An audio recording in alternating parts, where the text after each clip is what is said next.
Donc, je représente Sofimac Innovation en région Sud. Un mot sur Sofimac, on est un groupe aujourd'hui qui pèse à peu près 750 millions d'euros sous gestion, avec plutôt un ADN très régional. En fait, on investit depuis très longtemps dans les régions, avec des bureaux régionaux. On en a 8 au total, dont un bureau à Marseille qui est effectif depuis 2016. Et la santé fait partie vraiment des axes dans lesquels on investit significativement. On a d'ailleurs, on gère depuis très longtemps le fonds de l'INSERM Transfert Initiative et on a des fonds dédiés à la santé. Notre actualité récemment, quand même, c'est on se rapproche d'un acteur qui s'appelle UI Investissement, qui lui pèse 1 milliard sur le marché du prêt equity. Et c'est intéressant parce que ça va nous permettre à la fois de renforcer cet ADN régional dont j'ai parlé tout à l'heure. On aura 13 bureaux régionaux au total. Et en plus, on va se renforcer dans la santé puisque UI Investissement est aussi spécialisé dans la santé. Et au total, sur les 1,7 milliard gérés, on aura 600 millions investis dans ce secteur. En ce qui concerne la région, aujourd'hui, on a 2 fonds capables d'investir dans la santé. Le premier fonds, je vais en parler moins en détail, mais il est quand même important parce qu'il est opérationnel. Il s'appelle Pertinence Invest 2. C'est un fonds qu'on a levé auprès d'universités, d'industriels. On a notamment Biomérieux et de réseaux bancaires et BPI. C'est un fonds qui est national, qui investit sur le territoire région Sud et qui, lui, prendra des participations en ultra-amorçage uniquement dans le secteur de la santé au sens large, mais en excluant les biotech. Alors, pourquoi exclure les biotech? C'est parce qu'en fait, notre fonds pèse aujourd'hui 41 millions d'euros. Alors, on travaille à le faire grossir, mais pour l'instant, il est encore petit pour aller sur des biotech qui, en général, on le sait, ont des tickets, en fait, nécessitent des tickets d'intervention beaucoup plus importants. Le deuxième fonds qui, à mon avis, est l'objet du débat aujourd'hui, c'est le FPCI First Santé 1, pour lequel en fait Sofimac a été choisi en 2019 en cours d'un appel d'offres pour gérer ce fonds, qui est un fonds qui a vocation à investir uniquement dans la région Sud, surtout alors à la fois toutes les thématiques de la santé. Alors je ne vais pas forcément les lister, je pense que vous les connaissez toutes, mais à la fois dans biotech, diagnostic, e-santé, mais aussi ce qui concerne la cosmétique, la nutrition, le bien-être. Madame Charaf en parlait tout à l'heure, c'est un des axes d'investissement de ce fonds. Et dans tout, dans toutes les, je dirais à tous les stades de développement des entreprises dans la santé. Et ça, c'est vraiment un point essentiel en fait je pense que les dirigeants qui sont présents autour de la table l'ont vécu ou vont le vivre.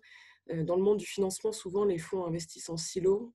Ils ont notamment, comme je vous l'ai dit, par exemple, pour Pertinence Invest 2, on entre en ultra-amorçage. First, le projet First Santé, c'est vraiment d'offrir à la région en fait, un fonds qui soit capable d'intervenir à tous les stades de maturité des entreprises et du coup ne pas mettre le dirigeant dans une difficulté qu'il doit aujourd'hui avoir régulièrement, d'un fonds qui lui dit bah non, moi je fais de l'ultra-amorçage, bah non, moi je fais du CID, bah non, moi je fais de la série A. Donc ce fonds, il a vraiment cette vocation-là et je pense que c'est essentiel. Et surtout, après, ça a été corroboré par tous les intervenants aujourd'hui.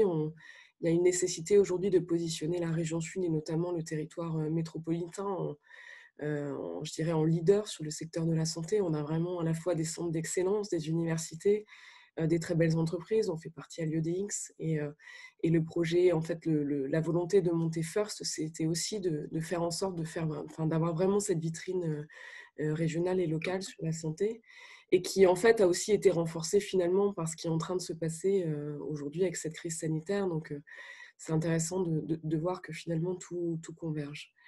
Je crois que ce qui vous intéressait aussi, c'était de savoir ce qui a changé avec le Oui, Covid. peut-être juste sur First, est-ce qu'il y a déjà des premières opérations qui sont engagées ou c'est pas encore complètement bouclé? Quel est le montant en total mobilisé? Alors, c'est une bonne question. En fait, donc, pour rassurer un peu les dirigeants qui mettent très longtemps à lever des fonds, nous, les investisseurs, on met très longtemps à trouver des institutionnels qui nous accompagnent et qui nous donnent des financements.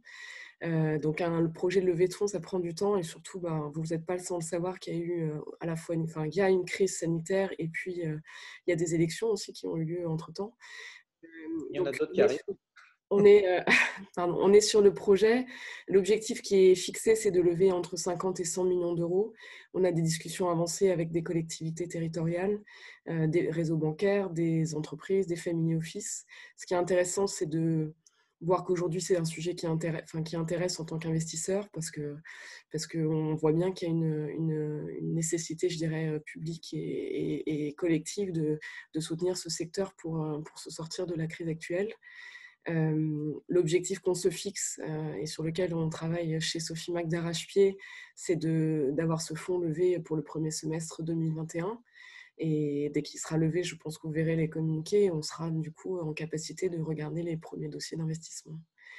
Pour les dossiers qui seraient en ultra-amorçage dans la santé, pour le coup, vous pouvez me contacter. On a un fonds opérationnel, comme je disais tout à l'heure, qui s'appelle Pertinence Invest 2. Un mot peut-être sur le... Pour finir, oui, sur les arbitrages. Voilà, pour assurer les dirigeants qui sont présents, je pense que c'est vraiment important de souligner, et là je parle au nom probablement de tous mes confrères, on maintient les investissements aujourd'hui. Il n'y a pas d'arrêt en interne, il n'y a pas de double discours. On continue d'investir sur le fonds que j'ai évoqué brièvement. On aura fait 9 closings d'ici fin d'année, ce qui était plus que ce qu'on s'était fixé dans notre roadmap. On a vraiment à cœur de tenir, enfin de soutenir, on va dire, les dirigeants. Et j'inclus évidemment le secteur de la santé quand je dis ça. Par contre, effectivement, là où on est plus regardant, et je pense que c'est normal, c'est de faire attention à prendre en compte cette incertitude aujourd'hui dans laquelle on est. C'est très difficile de vivre sans savoir ce qui va se passer le lendemain, et aujourd'hui on est quand même un peu là-dedans, donc c'est très déstabilisant pour les investisseurs, c'est très déstabilisant aussi pour les dirigeants évidemment. Et donc nous, ce qu'on demande, c'est quand même de prendre en compte cette incertitude dans la façon dont les BP sont constitués, les roadmaps et les tailles de levée de fonds. Pas partir sur des choses qui ne se tiendront pas, plutôt être objectif et réaliste. Et ça, je pense que c'est essentiel. Et ensuite, c'est évidemment, et là je rejoins un peu ce qu'a dit Florent en première partie de débat, c'est de bien utiliser tous les dispositifs aujourd'hui qui sont en place pour être sûr d'avoir une trésorerie pérenne. Venir voir un investisseur, c'est important, mais ça peut parfois être décalé en fonction de ce qui est possible de trouver par ailleurs comme dispositif de financement. Et comme ça, vous venez voir les investisseurs avec un projet qui tient un peu plus la route. Voilà. Pour le reste, filière diagnostic, je reviens à ma première question, la filière diagnostic, du coup, est-ce que c'est un sujet qui vous intéresse? Alors oui, en plus, il se trouve qu'on est très proche de Biomérieux puisqu'ils sont souscripteurs d'un autre fonds et on travaille d'ailleurs avec eux, avec l'équipe de Biomérieux Investissement sur la partie santé. Donc non, on regarde des dossiers. C'est 4 diagnostics, c'est un sujet que je connais bien. Je l'avais financé quand j'étais chez Turenne précédemment. Non, on regarde ces dossiers sans problème. Voilà. Donc il n'y a pas forcément de...